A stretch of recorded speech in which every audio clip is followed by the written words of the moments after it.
Shalom, que la grâce et la faveur de Dieu soient sur vous.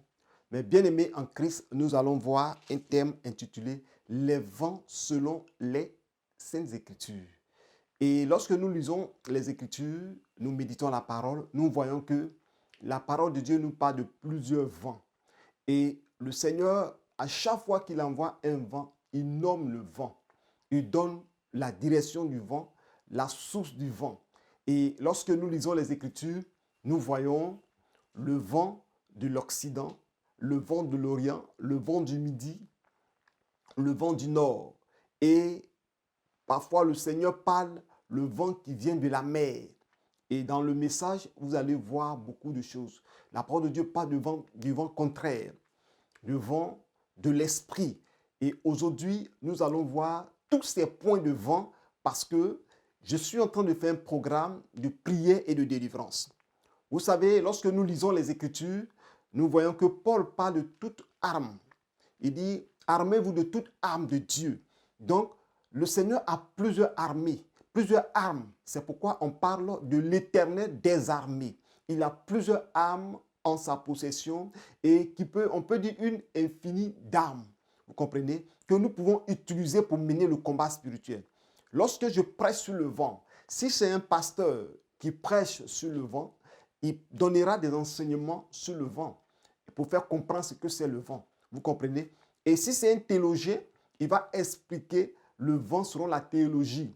Et si c'est un prophète comme moi, le vent, je l'explique en domaine prophétique et qui exerce le domaine de la délivrance. Je prendrai le vent comme une âme du combat spirituel, une âme de délivrance, une âme de délivrance, une âme de jugement et même une âme de restauration. Le vent comme un instrument de bénédiction, de restauration, de grâce du Seigneur.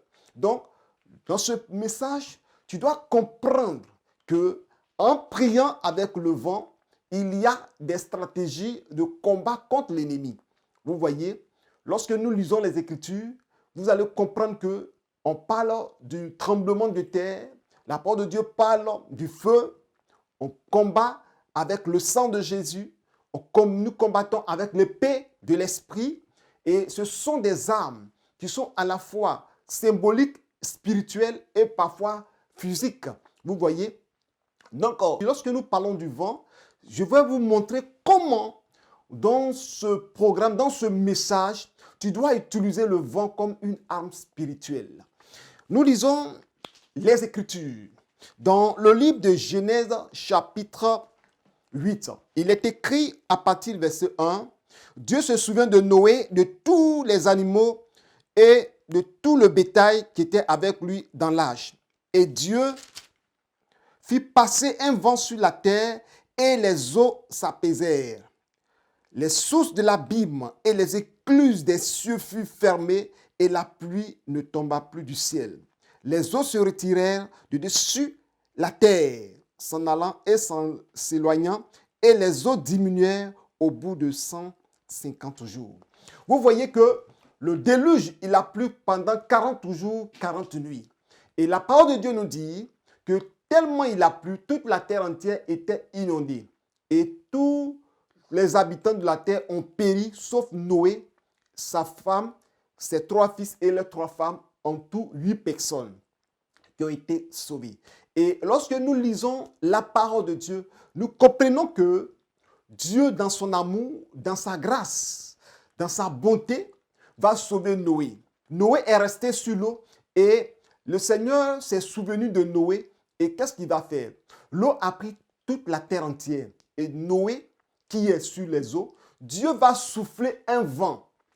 C'est là le message. Le Seigneur va souffler un vent sur les eaux qui couvrent la terre entière.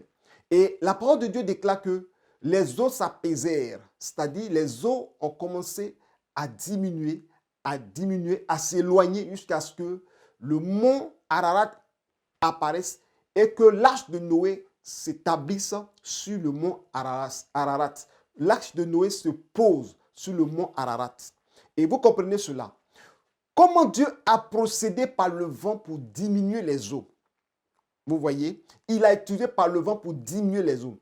Et en lisant ces écritures, en lisant ces passages, il faut avoir les yeux du prophète. Il faut avoir les yeux spirituels et avoir la connaissance spirituelle, la révélation de Dieu pour pouvoir comprendre ce message.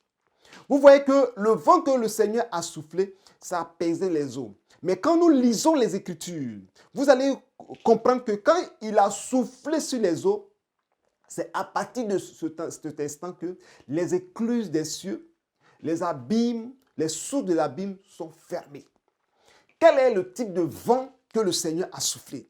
Ici, quand nous lisons la parole, le Seigneur ne parle pas du vent de l'ouest, ni de l'est, ni du nord, ni du sud. Donc, c'est en cela que le Seigneur, dans sa bonté, dans sa miséricorde, a fait souffler ce vent pour pouvoir apaiser les eaux. Mais comme je le dis, c'est quel type de vent? Le Seigneur n'a pas nommé le vent qu'il a soufflé. C'est un vent qu'il a soufflé et il n'a même pas nommé. Regardez que la terre était inondée d'eau. Donc là, on ne parle pas le vent qui va venir du sud, le vent qui va venir de l'est. C'est-à-dire, il n'y avait plus de créatures sur la terre, il n'y avait plus de montagnes. Donc tout était plat. Vous voyez? Donc le Seigneur, dans ce passage, souffle ce vent. Lorsque je me suis plongé dans les Écritures, j'ai compris que c'est un vent qui n'a rien à voir avec les quatre vents de la terre. Et ce vent qui a soufflé, et lorsque vous remarquez très bien, la parole de Dieu déclare que les sources des abîmes furent fermées. C'est un vent qui vient, qui transforme l'eau en glace. Je vais vous expliquer parce que peut-être tu n'as pas compris. Et ce vent a une double nature. Une nature pour évaporer et une nature pour congeler. Et les sources des abîmes qui coulaient à flot, Dieu n'a pas pris quelque chose pour fermer, mais Dieu va permettre que l'eau sera congelée. Sera congelée. Vous voyez les pays où l'hiver bat son plein, même l'eau du robinet, à un moment donné, ne coule plus parce que ça se congèle. Et ce vent qui arrive, c'est un vent qui congèle, un vent qui ferme. Vous voyez, la parole de Dieu déclare que le Seigneur avait ouvert les écluses des cieux, les portes. Et Dieu a plusieurs moyens de fermer les écluses des cieux. Mais là, nous voyons qu'il s'agit de l'eau. Donc, il n'y a pas une porte que Dieu va faire pour fermer l'eau, pour ne pas que l'eau fuit, pour sortir. Mais Dieu va congeler l'eau par le vent qui va faire souffler. Donc, c'est pourquoi vous voyez que après ce temps-là, les pôles nord, dans les pôles nord, dans l'Antarctique, il y a de l'eau congelée, la glace. Et cette eau-là, en contact avec la chaleur, se fond. Vous voyez? Donc, le Seigneur, d'une part, a rassemblé un côté des eaux des pôles nord, pôle sud, et le vent a soufflé pour les congeler, pour les stopper, pour les arrêter. Et le vent va souffler encore en contact du soleil. Vous voyez, si tu n'as pas la révélation, tu ne peux pas comprendre ce que je suis en train de t'expliquer. En contact, ce vent, en contact du soleil, était un vent chaud. Et regardez, si vous voyez très bien, c'est un vent gazeux. Vous voyez, un vent gazeux. Vous voyez le congélateur. Vous voyez ton congélateur, le frigo. Quand tu ouvres, il y a un vent qui te souffle. Ce vent est froid. Et quand ce vent est beaucoup condensé, ce vent se transforme, ce gaz-là se transforme en glace. Et Dieu a soufflé ce vent pour fermer toutes les écluses et les ports des abîmes. Et l'eau qui jaillit de la terre comme des cieux ont été congelées immédiatement. Tout a été bloqué. Et l'eau ne pouvait pas sortir parce que les spots, l'eau qui sortait a été congelée par ce vent. Tu vas dire, oh, le prophète nous enseigne quoi? Quel est le rapport de ce vent de la glace par rapport à la prière de délivrance? Vous savez, nous sommes à la dernière minute, nous sommes dans les derniers temps, à la fin des temps. Dieu donne des révélations très approfondies pour pouvoir mener le combat spirituel. Donc, lorsque vous lisez la parole de Dieu là, lorsque nous prenons dans le combat spirituel, vous voyez que Dieu, par sa main puissante, a soufflé ce vent pour pouvoir arrêter les sources d'eau, pour pouvoir fermer les portes des abîmes, les portes des écluses où la source d'eau jaillit. Dieu a soufflé ce vent pour tout bloquer par la glace.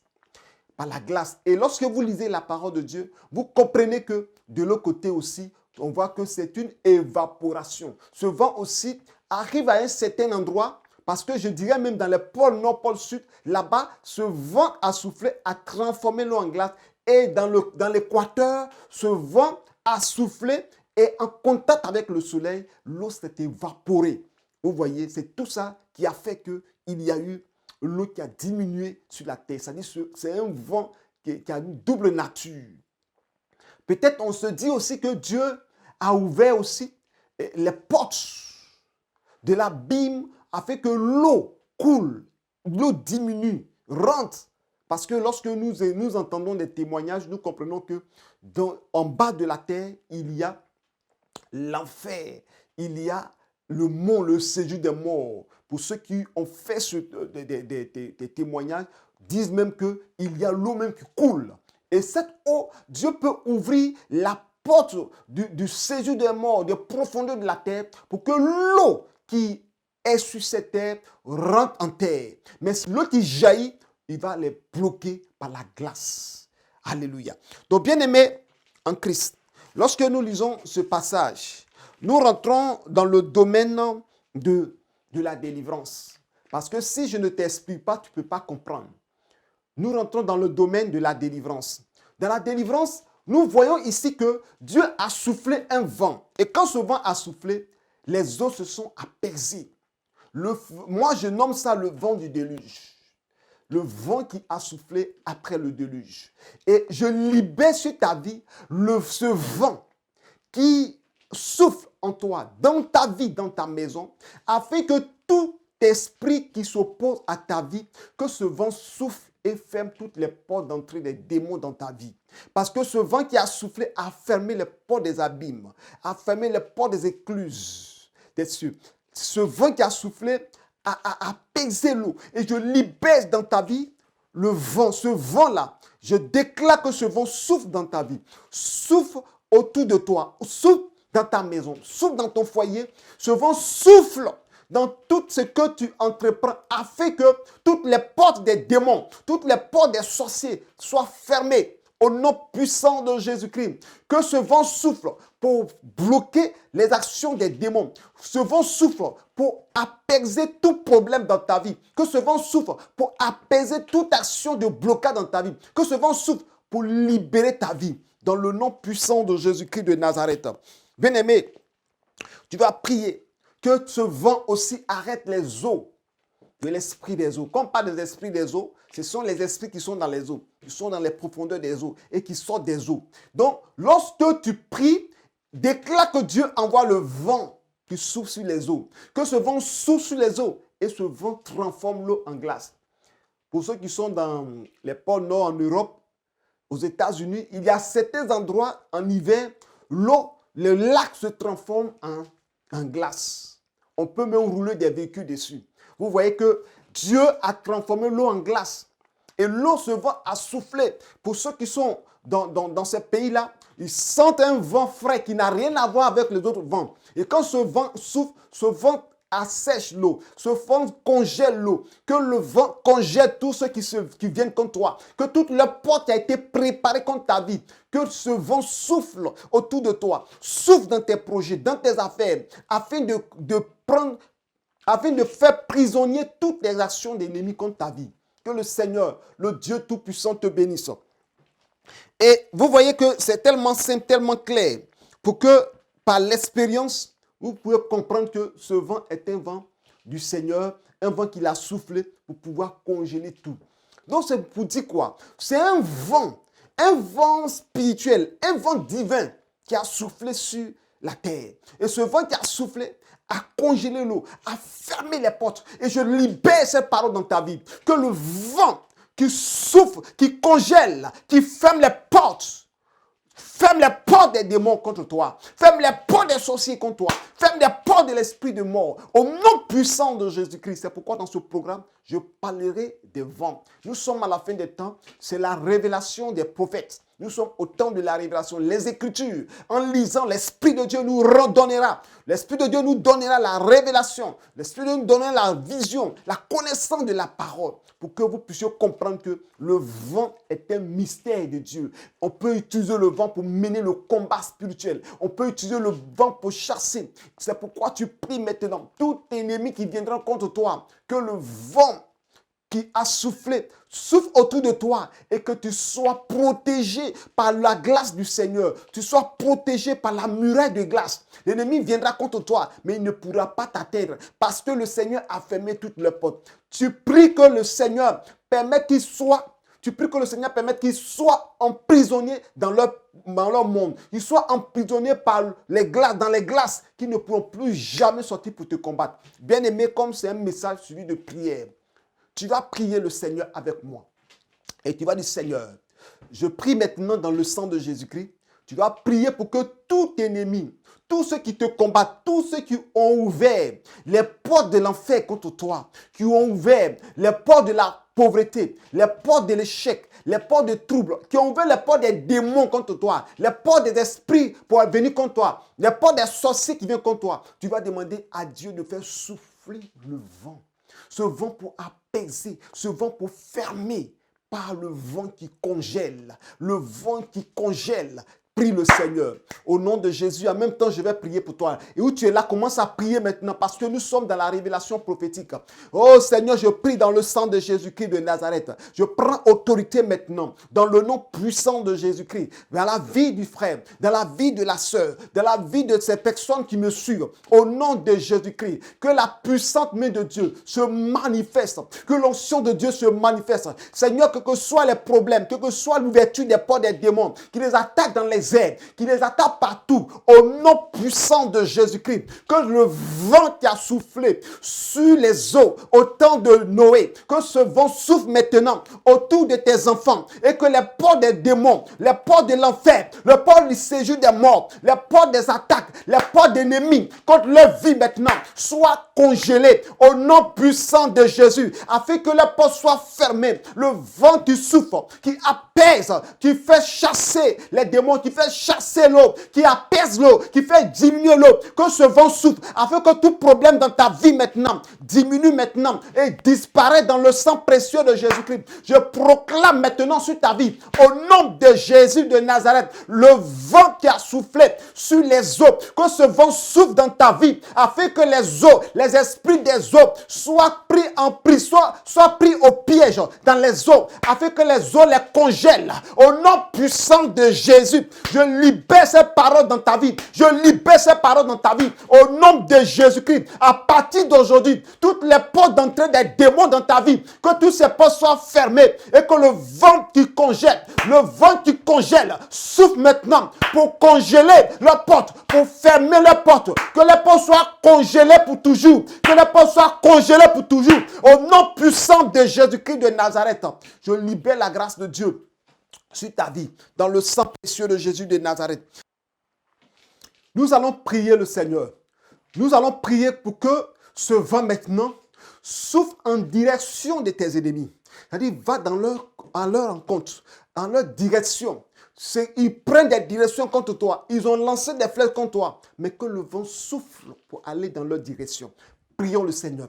Nous prions dans le sang précieux de Jésus de Nazareth. Seigneur, je déclare par la puissance de ton sang, au nom de Jésus-Christ, je commande le vent, ce vent qui souffle, que ce vent souffle en direction de mes ennemis, que ce vent souffle en direction de tes ennemis, que ce vent souffle en direction de la position de tes ennemis, qui sont prêts à t'attaquer. Je souffle ce vent.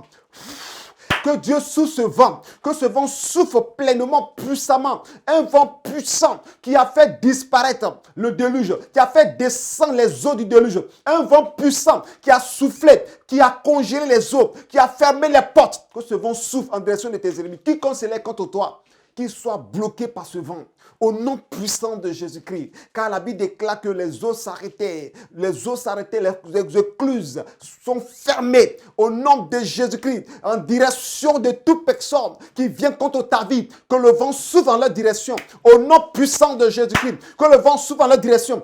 Au nom puissant de Jésus-Christ. Que le Seigneur, le Tout-Puissant, vous bénisse. Et que sa grâce soit sur vous. Nous allons continuer. Tu vas prier le Seigneur pour ceux qui sont attaqués par l'esprit des eaux. L'esprit des hôtels, des eaux, de famille. Parce que souvent dans nos familles, en Afrique, généralement, comme dans n'importe quel pays, je dirais même, vous savez, les parents ont fait des libations d'eau, des libations de sang, et cela, l'autel est toujours actif. L'autel est toujours actif et cet autel-là combat, lie des gens dans le célibat. Cet autel-là lie des gens dans l'échec. C'est un autel d'eau, un autel de famine, de rivière, de fleuve. Et tu vas faire souffler le vent de Dieu sur les autels d'eau, les autels des eaux de libation, le vent sur leurs boissons, sur leurs autels. Donc nous allons prier le Seigneur en fonction de ça. Seigneur, je prie dans le sang précieux de Jésus. Prie avec moi. Au nom puissant de Jésus-Christ, je prends autorité maintenant par la puissance de Dieu. Que le vent qui souffle, souffle maintenant sur les autels de la sorcellerie, les autels de libation, les autels d'eau, les autels de libation des rivières où des sacrifices ont été faits. Au nom puissant de Jésus-Christ. Et je prends autorité maintenant que les autels de rivière soient maintenant, reçoivent le vent qui souffle, pour que tous les eaux tarissent maintenant. Au nom puissant de Jésus-Christ, je libère ce vent pour toujours, pour arrêter les œuvres sur les autels. Au nom de Jésus-Christ, mari de nuit, femme de nuit, je te renvoie dans les eaux et je fais souffler sur ces eaux le vent que Dieu a fait souffler sur les eaux. Au nom puissant de Jésus-Christ, afin que maintenant du lieu où tu es, tu sois pris prisonnier, tu sois pris au piège, et condamné, et tu ne retourneras plus jamais pour venir détruire des vies, pour venir détruire des foyers, pour venir empêcher des mariages. Au nom de Jésus, je libère cette puissance de Dieu dans le sang précieux de Jésus-Christ. Je te mets dans une position de froid, une position de congélation au nom de Jésus-Christ de Nazareth, afin que tu ne pourras plus te mouvoir, toi esprit, tu sois condamné dans la glace. Tu sois condamné dans la glace pour toujours, au nom de Jésus-Christ, comme prisonnier de glace, jusqu'à ce que Jésus revienne. Tu ne seras jamais libre maintenant. Je libère ce vent en direction de tous les esprits des eaux. Je libère ce vent en direction de tous les esprits des eaux, esprit de mort, l'esprit d'attaque. Que ce vent souffle maintenant, au nom de Jésus de Nazareth. Je vais vous dire une chose. L'esprit de mort porte ce vent. Pour ceux qui ont expérimenté déjà la mort, pour ceux qui ont vécu, vous allez remarquer que ces personnes, à un certain niveau de leur corps, tout devient froid. C'est ce vent-là, le vent de la mort, le vent qui assèche, le vent qui congèle. Et quand ce vent souffle, ce vent détruit. Ce vent souffle quand Dieu a envoyé, c'était pour un travail bien précis, un travail pour anéantir tout ce qui est opposition à sa vie, pour détruire, pour annuler, pour apaiser les eaux. Bien-aimé, que ce vent arrête. Le vent de la mort retourne loin de ta vie. Le vent de la mort retourne loin de ta vie. Que ce vent de mort, ce vent froid qui te prend, que ce vent libère ta vie au nom de Jésus-Christ. Ce vent très froid libère ta vie dans le sang précieux de Jésus-Christ. Que la puissante main de Dieu se manifeste en toi. Que la puissante main de Dieu, que le feu de l'Esprit te ranime afin que le vent de la mort, le vent de l'esprit de mort s'éloigne de ta vie, s'éloigne de ta maison, s'éloigne de ton corps. Au nom puissant de Jésus de Nazareth. Amen. Nous allons continuer. Lorsque nous parlons de ce vent, je dirais que ce vent a une double nature. Quand ce vent souffle dans les endroits où il n'y a pas de soleil, quand dans ces endroits-là, vous voyez que le vent apporte la glace. Et quand il y a le soleil, le vent apporte, ce vent qui souffle devient un vent très chaud. Vous voyez, et ce vent apaise l'eau, évapore, je viens de dire tout à l'heure. Nous allons voir un autre type de vent. Cette fois-ci, ce vent a été nommé. Mais dans le livre de Genèse, chapitre 8, au temps de Noé, le Seigneur n'a pas nommé ce vent. Mais ici, nous voyons qu'il y a un vent qui a été nommé. La Bible parle du vent de l'Orient. Il y a 4 types de vents. Selon les 4 points cardinaux, il y a le vent de l'Orient, qui est le vent de l'Est. Il y a le vent de l'Occident, qui est le vent du Sud, et qui est le vent de l'Ouest. Il y a le vent du Midi, qui est le vent du Sud, et le vent du nord. On dit toujours le vent du nord. Et aussi, ou bien le septentrion. Le nord, on appelle aussi le septentrion. Vous voyez? Donc, bien-aimés en Christ, je vais vous dire une chose. Le vent, cette fois-ci, ce vent que nous allons utiliser, c'est un vent très chaud, un vent sec. Et lorsque je faisais l'étude et je priais le Seigneur m'a révélé ce type de vent. C'est un vent qui est condensé dans les bombes nucléaires. C'est pourquoi ce vent, Dieu ne peut pas relâcher sur le monde entier. S'il relâche ce vent sur le monde entier sera exterminé. Ce vent, c'est un vent massacreur. C'est un vent tueur. Un vent tueur à gage. Que si ce vent est relâché, c'est pour le jugement de Dieu. Un vent difficile à respirer. On appelle ce vent le vent de l'Orient. Et quand Dieu envoie ce vent-là, il canalise. S'il veut canaliser, il canalise sur un endroit bien précis, sur l'endroit où il veut juger. Mais s'il éparpille ce vent sur le monde entier périra. Que le Seigneur vous bénisse. Nous allons continuer le combat spirituel. Cette fois-ci, nous allons voir le vent de l'Orient. C'est un vent brûlant. C'est un vent chaud. Un vent difficile à respirer. Un vent brûlant. Un vent chaud. Un vent qui sec. Qui, lorsqu'il passe quelque part, ça détruit tout. Donc nous allons voir pour le prochain combat spirituel le vent de l'Orient. Suivez-nous et vous allez prendre la suite pour la prochaine émission. Que Dieu vous bénisse.